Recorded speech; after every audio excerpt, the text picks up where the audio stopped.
This channel does not promote any violent, harmful, or illegal activities. All content provided by this channel is meant for an educational purpose only.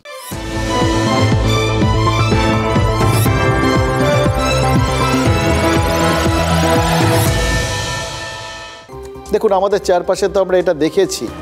ওই শিক্ষক নিয়োগের ক্ষেত্রে আমরা দেখেছি অসংখ্য অযোগ্য শিক্ষক তারা শিক্ষা ব্যবস্থাটা আলো করে বসেছিলেন। আর চিকিৎসার ক্ষেত্র, সেখানেও কি একই রকম বিষয়? দেখুন, একজন অযোগ্য শিক্ষক আর আরেকজন অযোগ্য চিকিৎসক, দুজনের মধ্যে কে বেশি ক্ষতিকর? এবার এটা একটা অদ্ভুত অপশান, তাই না? কিন্তু কম্পিটিশানটা কি মনে হচ্ছে জানেন তো, শুরু হলো বলে। আমরা আপাতত একটা গেস গেম খেলতে পারি, আপনারাও যোগ দিন। মানে ধরা যাক যে একজন অযোগ্য শিক্ষক আপনার সন্তানকে ভুল অঙ্ক শেখালেন, ভুল বানান শেখালেন, মানে এরকম যাবতীয় যা শেখালেন সবটাই ভুল। তাতে আপনার সন্তানের কি পরিমাণ ক্ষতি হবে বুঝতে পারছেন? পুরোটাই ক্ষতি। কিন্তু একজন অযোগ্য চিকিৎসক, তার হাতে যদি আপনার সন্তান পড়ে তাহলে কি হবে?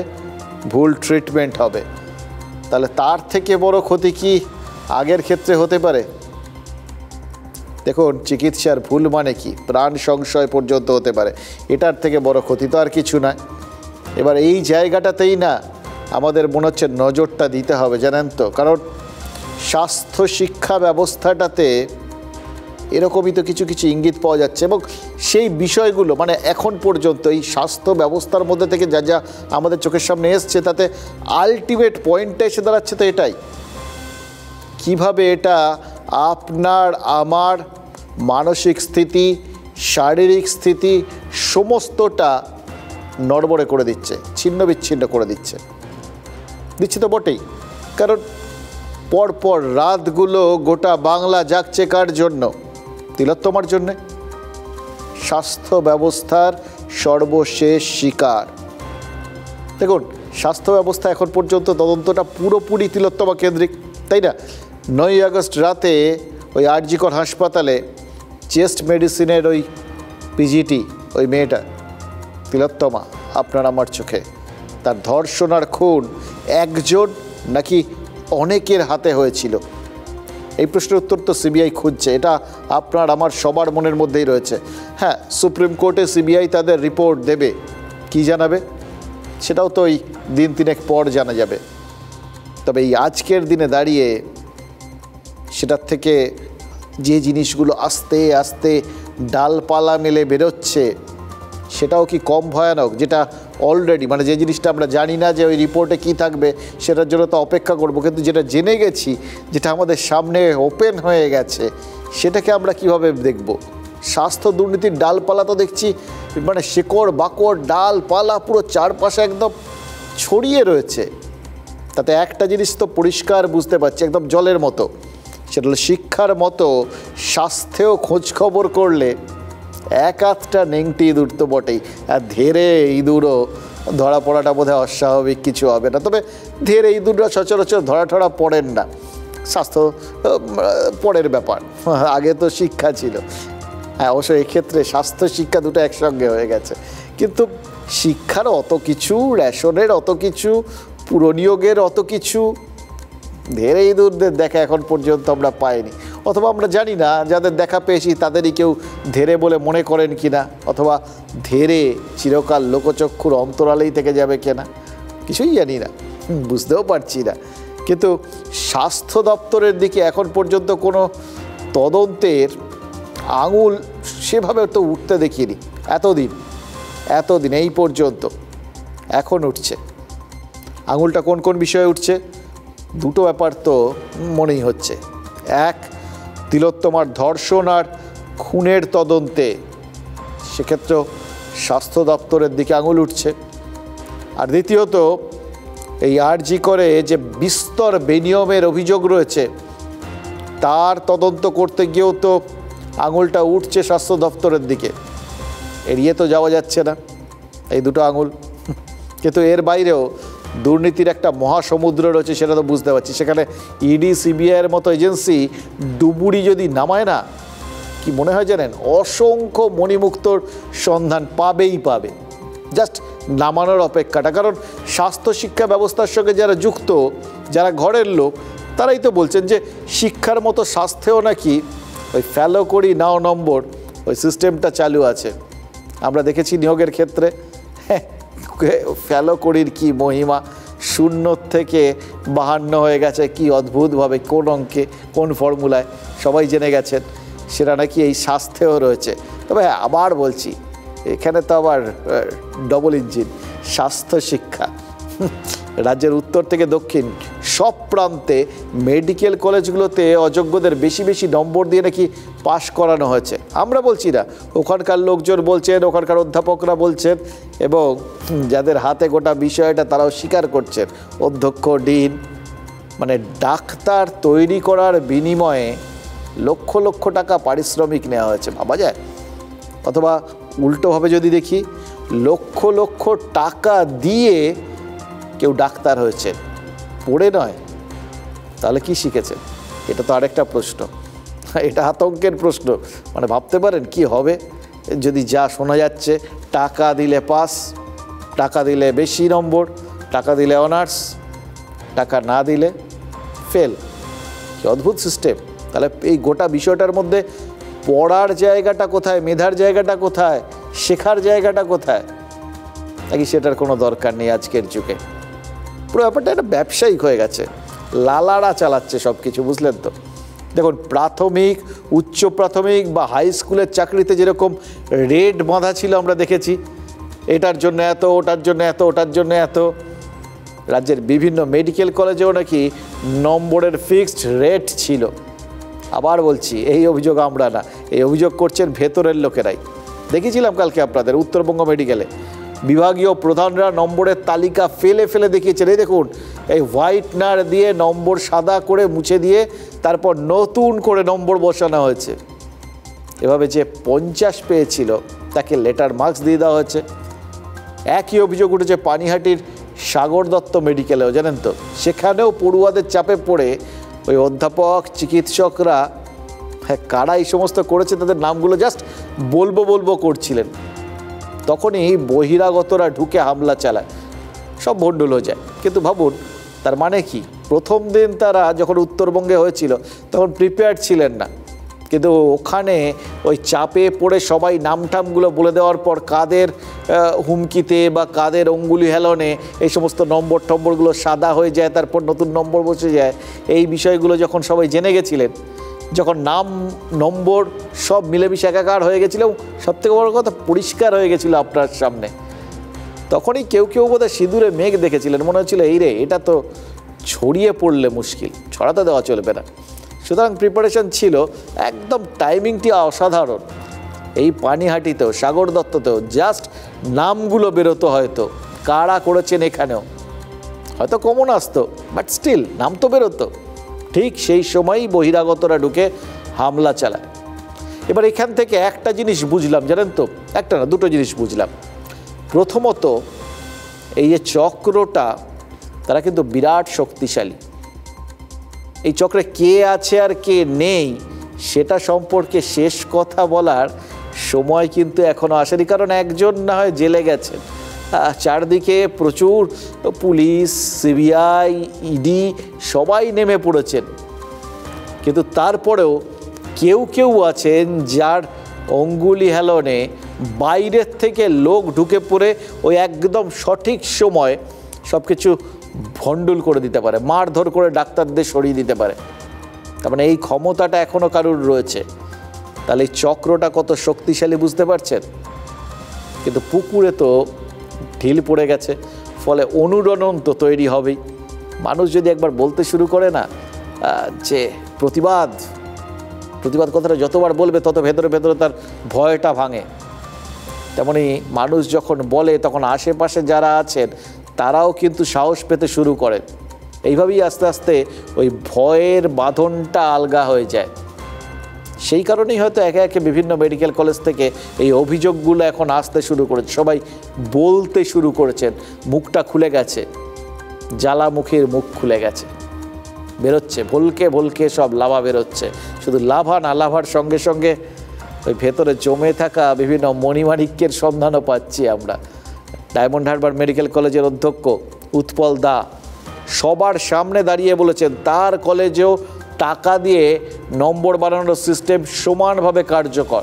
এবার ভেবে দেখুন, ডায়মন্ড হারবার, পানিহাটি, উত্তরবঙ্গ, এক এক করে সবাই মুখ খুলতে শুরু করলে আমার ধারণা ওই কেউ যদি গ্রাফে সব প্লট করতে শুরু করেন না, অথবা ম্যাপে যদি প্লট করতে শুরু করেন, দেখবেন গোটা বাংলার এই যে মেডিকেল ব্যবস্থাটা পুরোটাই হয়তো টাচ করা হয়ে যাচ্ছে। সংগঠিতভাবেই নাকি সব জায়গায় প্রশ্নপত্র ফাঁস হয়ে যাচ্ছে, প্রতিবাদ করে কোনো লাভ হচ্ছে না। চিকিৎসকরাই বলছেন, দায়িত্বপ্রাপ্তরাই বলছেন, অধ্যক্ষরাই বলছেন, ডিনরা বলছেন। একই অভিযোগ তো আসছে বর্ধমান আর মুর্শিদাবাদ মেডিকেল থেকেও। তারপরে বুঝতে পারছেন কেন শুরুতে আমরা বলছিলাম আমাদের চারপাশে হাজার হাজার ডক্টর হাজরা তৈরি হয়ে যাচ্ছে। কোশ্চেনগুলো অর্গানাইজড ওয়েতে বিক্রি হচ্ছে, ফিট করা হচ্ছে। যারা পাস করবে না তাদেরকে যেন পাস করিয়ে দেওয়া হয়, মানে ওদের সিন্ডিকেটে যারা আছে তাদেরকে যেন পাস করিয়ে দেওয়া হয়। কথাগুলো বলছেন ডায়মন্ড হারবার মেডিকেলের প্রিন্সিপাল। ডাক্তারি পরীক্ষায় সিন্ডিকেট রাজ, ফেল করাদের পাশ করানো, প্রশ্নপত্র বিক্রির মতো ভয়ঙ্কর শব্দগুলো কোনো বিচ্ছিন্ন নয়। অধ্যক্ষ থেকে বিশিষ্ট ডাক্তারবাবুরা মুখ খুলছেন একে একে। তিলোত্তমার বিচার চেয়ে প্রতিবাদে সামিল চিকিৎসক সমাজ। সেই সমাজ থেকেই বেরিয়ে আসছে একের পর এক বিস্ফোরক অভিযোগ। হাটে হাড়ি ভাঙছে একে একে। সাগর দত্ত মেডিকেলে জুনিয়র চিকিৎসক যারা পরীক্ষায় গার্ড দিতেন, মুখ খুলেছেন তারাও। আমরা যখন এক্সামে গেছি, এক্সামে স্ট্রিক্ট ইনভিজিলেশন গার্ড দিচ্ছি স্ট্রিক্টলি।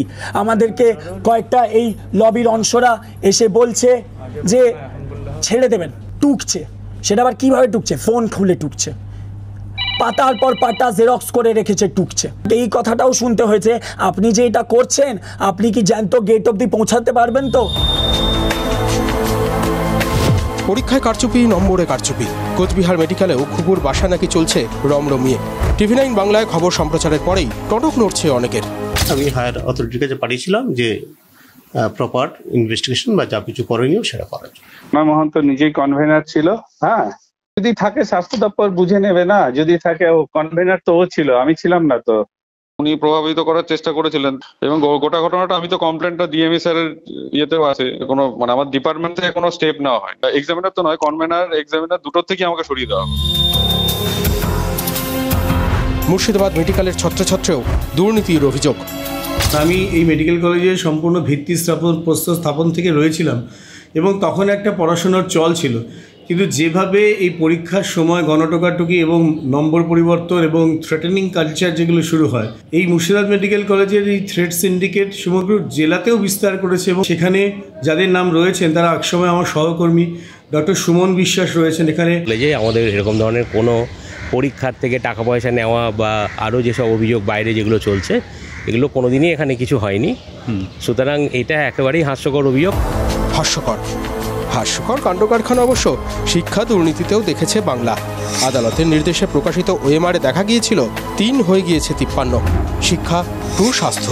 উত্তরবঙ্গ মেডিকেলেও নম্বর বাড়িয়ে ডাক্তার তৈরির খেলা হয়েছে, যে খেলা ভেঙে দিয়েছেন অধ্যাপক, বিভাগীয় প্রধান থেকে জুনিয়র চিকিৎসকরাই।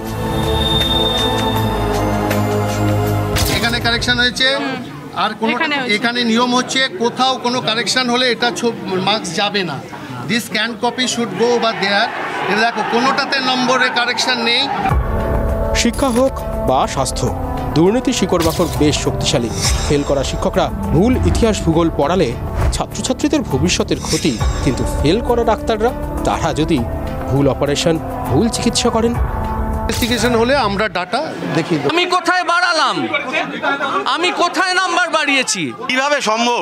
বিভাগীয় প্রধানরা কি মিথ্যা কথা বলছেন? আমি এনকোয়ারি করব, আমরা তদন্ত করব ব্যাপার।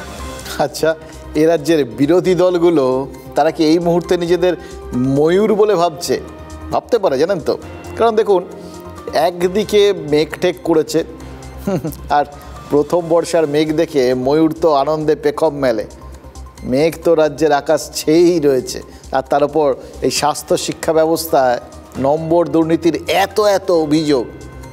এবার পাখা মেলে দেওয়ার জাস্ট অপেক্ষা বিরোধীদের। পাখা মেলতেই পারেন, তারা গাইতেই পারেন হৃদয় আমার নাচে রে আজিকে ময়ূরের মতো নাচে রে। মোদ্দা কথা, স্বাস্থ্য দপ্তরের বিরুদ্ধে এই দুর্নীতির অভিযোগ বিরোধীদের জন্য বাড়তি কিছু মোটিভেশন হতে পারে, কিন্তু সেটা তো রাজনীতির পার্ট। আপনার আমার সাধারণ মানুষের জন্য কি আছে? চারপাশে সব দেখে শুনে কি মনে হচ্ছে জানেন? দুটো জিনিস, একটা সন্দেহের পরিবেশ তৈরি হয়ে যাচ্ছে আমার চারপাশে। যিনি আমার চিকিৎসা করবেন তিনি আদৌ যোগ্য তো? শিক্ষা দুর্নীতির কল্যাণে রাজ্যে শিক্ষকদের ঘিরে একটা যেরকম সন্দেহের পরিবেশ আমরা তৈরি হতে দেখেছি, মনে আছে বিয়ের সম্বন্ধ করতে গেলেও অনেক সময় লোকজন খোঁজ খবর নিত, কোন বছরের চাকরি, পাশ করেছিলেন ঠিকভাবে তো, মানে চাকরিটা ঠিক তো, এখনও জিজ্ঞেস করেন নিশ্চয়ই। সেই অবস্থায় তো রয়েছে। প্রাথমিক শিক্ষক হলে ওই 2014 বা 2017 চাকরি কিনা এটা তো মোটামুটি সবাই জিজ্ঞাসাবাদ করে ফেলেন। বা হাই স্কুলের যদি টিচার হতে যান তাহলে 2016 চাকরি পাননি তো, কারণ এই 3 বছরের নিয়োগ প্রক্রিয়াই তো আন্ডার ইনভেস্টিগেশন। কার কখন চলে যাবে কেউ তো জানেন না, গোড়াতে গলদ কিনা সেটা তো এই সমস্ত ক্ষেত্রে জেনে নিতে হয়, তাই না? সন্দেহ, কেউ কাউকে বিশ্বাস করছেন না, সবাই সবার দিকে বেঁকা চোখে তাকাচ্ছেন। ওই 3 বছরের নিয়োগ প্রক্রিয়ায় ব্যাপক দুর্নীতি হয়েছে বলে তো অভিযোগ। এবার এখন দেখুন ডাক্তারদের ক্ষেত্রেও তো মনে হচ্ছে তাই হবে। হলে কি হবে বলুন তো? আমি জাস্ট ভাবছি আর শিউরে উঠছি। ডাক্তার দেখাতে যাওয়ার আগে তো খোঁজ নিতে হবে ডাক্তারবাবু কোন কলেজ থেকে পাশ করেছেন, কোন বছরে পাশ করেছেন, অথবা এত প্রশ্ন না করলেও একটা প্রশ্ন তো করতেই হবে, ডাক্তারবাবু কি সন্দীপ ঘোষ, অভিক দে বা বিরূপাক্ষ বিশ্বাসদের ঘনিষ্ঠ চিনতেন নাকি? কারণ যাবতীয় মেডিকেল কলেজে যে নম্বর দুর্নীতি চলছে, একটা চক্র রয়েছে বলে, একটা সিন্ডিকেট রয়েছে বলে শোনা যাচ্ছে, সবকটাই তো এদের মাধ্যমে চলতো বলে অভিযোগ। শুনছেন তো একের পর এক লোকের মুখে। দেখুন তালা যেরকমই হোক, মাস্টার কি তার মানে একটাই, উত্তরবঙ্গ লবি। এই বিশেষ শিবিরের ক্ষমতাবানরাই নাকি রাজ্যের বিভিন্ন মেডিকেল কলেজে টাকা নিয়ে পাশ করিয়ে দেওয়ার ব্যবস্থাটা চালু করে রেখেছি। ভাবা যায়? দেখুন সত্যি মিথ্যে জানি না, আমরা শুধু জানি যে ইতিমধ্যেই অভিক দে আর বিরূপাক্ষ বিশ্বাসকে স্বাস্থ্য দপ্তর সাসপেন্ড করেছে, মানে কিছু তো আছে। সিবিআই গ্রেফতার করেছে সন্দীপ ঘোষকে, তাকেও গ্রেফতার হওয়ার 48 ঘন্টার মধ্যে সাসপেন্ড করেছে। অবশ্য সেক্ষেত্রে সাসপেন্ড করাটাই নিয়ম, করতে বাধ্য স্বাস্থ্য দপ্তর। আরেকটা কথা শুনছি জানেন তো, এখন রাজ্যে স্বাস্থ্য শিক্ষা অধিকর্তার রোলটা নাকি অনেকটা পুতুলের মতো, হ্যাঁতে হ্যাঁ নাতে না, এর বাইরে মানে এই সুর মেলানো ছাড়া ওই চেয়ারের নাকি আর বিশেষ কিছুই করণীয় নেই। পশ্চিমবাংলায় জানবেন একটাই পোস্ট, বাকি সব ল্যাম্প পোস্ট, সবাই জানে এটা। সুতরাং সেইখান থেকে ইনস্ট্রাকশন না এলে এখান থেকে কোনো কিছু হয়নি। এটা দেখে আমি অবাক হয়ে যাচ্ছি যে আমরা তো আলটিমেটলি এরাই তো চিকিৎসা করবে। আজকে মানুষই তো ভাববে যে আরে কত সালের পরে ডাক্তারি পাস করেছে, তাহলে কি সে ভালো করছে না খারাপ করছে? সে কি আদৌ যেটা আপনি বললেন যে টুকে পাস না কোনোভাবে নাম্বার বাড়িয়ে পাস, এই দিনটা দেখতে হবে। অন্তত সব প্রফেশনে এরকম হওয়া উচিত না, সেখানে ডাক্তারির ক্ষেত্রে তো অসম্ভব। কারণ ডাক্তারের ক্ষেত্রে এটা একটা ব্যাপার, সে একটা মানুষের জীবন নিয়ে চলাফেরা করে। নাম উঠে আসছে তাদের অনেককেই হয়তো আগে পেয়েছি ছাত্র হিসেবে, এবং ভাবিনি তারা এরকম অমানুষ হয়ে উঠবে কোনোদিন। তারা কি পরিস্থিতিতে এই পন্থা বেছে নিয়েছে সেটাও অনুধাবন করার বিষয়। কথাগুলো শুনলেন, প্রত্যেকে প্রথিতযশা চিকিৎসক, লজ্জা পাচ্ছেন, আতঙ্কিত হচ্ছেন তারা। এবং তারা যদি এইভাবে আতঙ্কিত হন, শঙ্কিত হন, আমরা তো স্বাভাবিকভাবেই ভয়ে কুঁকড়ে যাব। এখানেই আমার দ্বিতীয় অবজারভেশন, কোনোভাবে আরজি করের মূল অভিযোগের সঙ্গে এই নম্বর দুর্নীতি চক্র বা থ্রেড সিন্ডিকেটের এই যে যোগসূত্র, সেটা একটা খুঁজে পাওয়া যাবে না তো?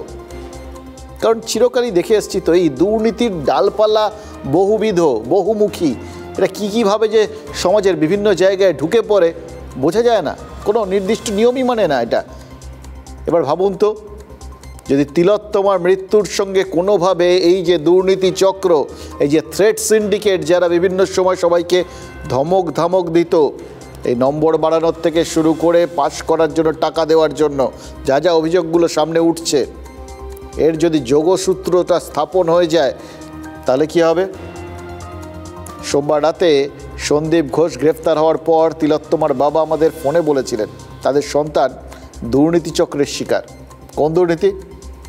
আরজি করের আর্থিক দুর্নীতি, নাকি এই নম্বর দুর্নীতি, নাকি এর বাইরেও এর সঙ্গে জোড়া আরও অনেক দুর্নীতি আছে? যদি থাকে সেটা কে জানে? এই প্রশ্নটাই তো এখন সব থেকে বড় হয়ে উঠছে, কারণ আমরা এই আরজি করের আর্থিক দুর্নীতির তদন্ত সিবিআই শুরু করার পর অনেক কিছুই তো জানতে পাচ্ছি। যখন তদন্ত শুরু হয়েছিল অনেকেই সন্দেহ করেছিলেন যে মূল অভিযোগ অর্থাৎ তিলোত্তমার ধর্ষণ আর খুনের ঘটনার থেকে নজর ঘোরাতেই আর্থিক দুর্নীতির অভিযোগটা সামনে আনা হচ্ছে। ব্যাখ্যা করার তো অনেক রকম জায়গা আছে, এবং সত্যি কথা বলতে কি অনেকে অনেক কিছু বলবেন আর কি। সবারই তো ভেতরে ভেতরে একটা অ্যাংজাইটি কাজ করছে না? আমরা বিশ্বাস করি সবাই চান তিলোত্তমার সুবিচার পান, সেই জন্যই সবাই খুব উৎকণ্ঠিত। এই যে কোর্টে ডেটটা পিছিয়ে গেল, সুপ্রিম কোর্টে 5 তারিখ থেকে 9 তারিখ চলে গেল, সবার ভেতরে ভেতরে একটা আক্ষেপ, উত্তেজনা, এগুলো আর একটু বেড়ে গেল না? সবাই তো চাইছেন, জানতে চাইছেন কি হচ্ছে, কি হবে। দেখুন সেই জায়গায় এইরকম যখনই নতুন কিছু আসছে, ঘর পোড়া গরু তো সবাই নতুন নতুন জিনিসগুলো ভাবতে শুরু করেন। তার মধ্যে এটাও কিন্তু একটা ব্যাখ্যা, নজর ঘোরানো হচ্ছে না তো, মানে লোকে কিন্তু মনে মনেই ভয়টা আছে যে কোনো মুহূর্তে যারা এতটা শক্তিশালী, সমস্ত মেডিকেল কলেজে যারা এইভাবে ছড়িয়ে থাকতে পারেন, যারা এতটা শক্তিশালী, এতটা প্রভাবশালী যে একটা মুখ খোলার আগেই বাইরের থেকে এখনও এই উত্তেজনাকর পরিস্থিতি, যেখানে মানুষ নিজের থেকে রাস্তায় নেমে আসছে, প্রতিবাদ করছে, তারপরেও একটা হাসপাতালে ঢুকে গিয়ে ভাঙচুর করতে পারে, ডাক্তারদের মারধর করতে পারে, তাহলে কত শক্তিশালী সেই লবি। তারা আবার এরকমভাবে নজর টজর ঘুরিয়ে দেবে না তো? এই চিন্তা, দুশ্চিন্তা, এগুলো আসা কিন্তু খুব স্বাভাবিক। 2023 এপ্রিল মাসে আরজি করে ওই একাধিক বেনিয়মের অভিযোগ উঠেছিল, সেগুলো আপনাদের দেখিয়েছিলাম। প্রথম আমরা সেই পর্দাফাশগুলো করেছিলাম অ্যাজ ইউজুয়াল। এবার তার মধ্যে যেরকম আর্থিক দুর্নীতি ছিল, তেমনই ছিল বায়োমেডিক্যাল বর্জ্য পাচার, বেশি দামে ওই অক্সিজেন যন্ত্র কেনা বা কর্মী নিয়োগ, ইউজি পিজি কাউন্সেলিংয়ে বেনিয়ম, কি নেই সব কিছুই তো ছিল, অসংখ্য অভিযোগ। এই 2 দিন আগে জানা গেছে, মজার ব্যাপার শুনছিলাম আর ভাবছিলাম, মানে এর থেকে অদ্ভুত সিচুয়েশান, মানে কে প্রহসন বললেও খুব কম বলা হয় আর কি। এই যে যত অভিযোগ আরজি করে যা অভিযোগ হয়েছে, এর মধ্যে আর সিংহভাগই ছিল ওই প্রিন্সিপালের বিরুদ্ধে। সেই সমস্ত অভিযোগের অরিজিনাল অভিযোগপত্র সেগুলো নাকি সব ছিল আসলে ওই সন্দীপ ঘোষের বাড়িতেই, আরজি করের প্রাক্তন অধ্যক্ষ, তার বিরুদ্ধে অভিযোগ, তার বাড়িতেই সেই অভিযোগপত্র এসে পৌঁছেছে, তার বাড়িতেই পড়ে রয়েছে সেই সমস্ত অভিযোগপত্র, এবং তিনি যথেষ্ট ন্যায়পরায়ণ।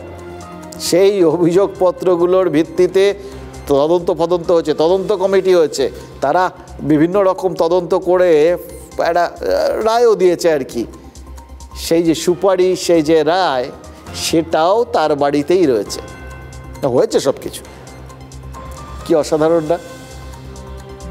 ভবিষ্যতে হয়তো উনি ভাবছিলেন যে বাঁধিয়ে টাঁধিয়ে রাখবেন বাড়িতে আর কি অভিযোগপত্রগুলো, বা ওই যা পরের দিকে রিপোর্টগুলো, হয়তো ভেবেছিলেন যে তার নিজের এরকম কীর্তি অপার, তার স্বাক্ষর স্বরূপ এই অভিযোগপত্রগুলোকে একদম মেমেন্টোর মতো করে শো করবেন।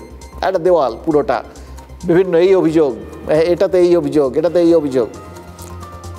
হয়তো সবাইকে ডেকে নিয়ে এসে গাইডের ট্যুর করাতেন, দেখে না আমার এগেনস্টে অভিযোগ করলে এখানে একটা জায়গা আছে, খালি এখানেই জায়গাটায় থাকবে, লাভের লাভ কিছু হবে না।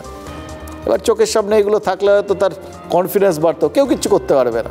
ইন্সপিরেশন, অনুপ্রেরণা, এইসব কাগজপত্র 2 দিন আগে সিবিআই অফিসাররা ওই সন্দীপ ঘোষের বেলেঘাটার বাড়ির থেকে খুঁজে পেয়েছেন। আরজি করের আর্থিক দুর্নীতির তদন্তে ইডিকে যোগ করেছিল সিবিআই। কয়েকদিন হোমওয়ার্কের পর ইডি আজই এই তদন্তে প্রথম তল্লাশিতে নামল। আর প্রথম দিনেই একসঙ্গে মনে হলো পুরো র্যাপিড ফায়ারের মতো, কার্পেট বোম্বিং যাকে বলে, একসঙ্গে 8 জায়গায় তদন্তকারীরা হানা দিয়েছেন। তার মধ্যে যেরকম ওই বেলেঘাটায় সন্দীপ ঘোষের বাড়ি রয়েছে, সেরকম রয়েছে চন্দননগরে তার শ্বশুর বাড়ি।